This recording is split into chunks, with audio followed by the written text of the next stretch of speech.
Thank you so much, Kate. Our next speaker is Kimberly Sa Ocasio, Associate General Counsel of SEIU, Service Employees International Union. Gracias, Laura. Buenos dias. Good morning. SEIU, the Service Employees International Union, is committed to achieving economic justice and racial justice for all working people. And it has long advocated for an economically sustainable Puerto Rico, for our tens of thousands of SEIU members on the island, our members and retirees in the U.S. mainland who want to retire on Puerto Rico, and for all Puerto Ricans. SEIU is a member of the Official Committee of Unsecured Creditors in Puerto Rico's bankruptcy proceedings, but we filed our amicus brief, and I speak here today solely on behalf of SEIU.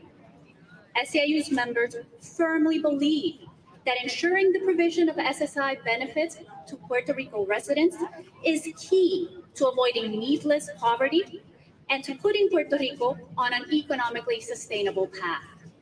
There is no rational basis for continuing to discriminate against Puerto Rico residents in the provision of SSI benefits. Neither Puerto Rico's purported fiscal autonomy nor its unique tax status justify this continued discrimination. This is because, first, the island is not fiscally autonomous.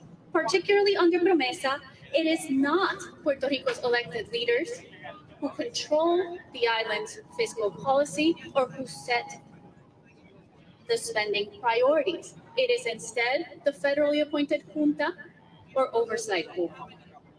Second, contrary to conventional wisdom and under Puerto Rico's unique tax status, Puerto Rico's residents consistently contribute more to the federal government than the cost of extending SSI benefits to the island.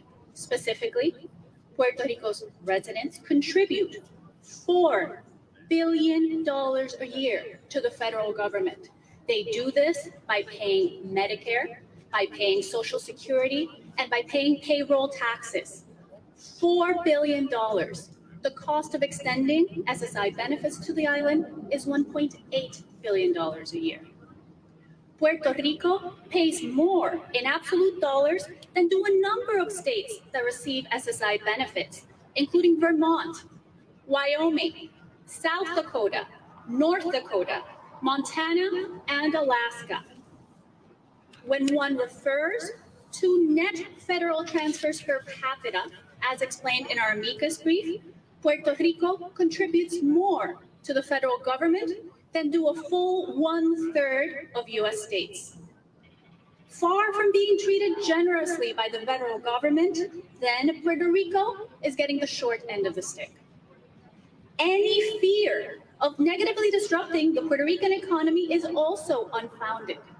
Extending SSI benefits to the 435,000 poor and disabled Puerto Rican residents who currently qualify to receive SSI benefits would have major positive effects on those individuals' lives.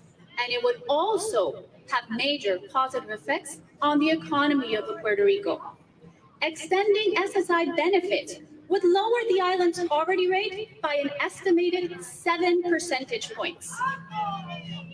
Extending SSI benefits would help stem out migration that drains Puerto Rico's tax base.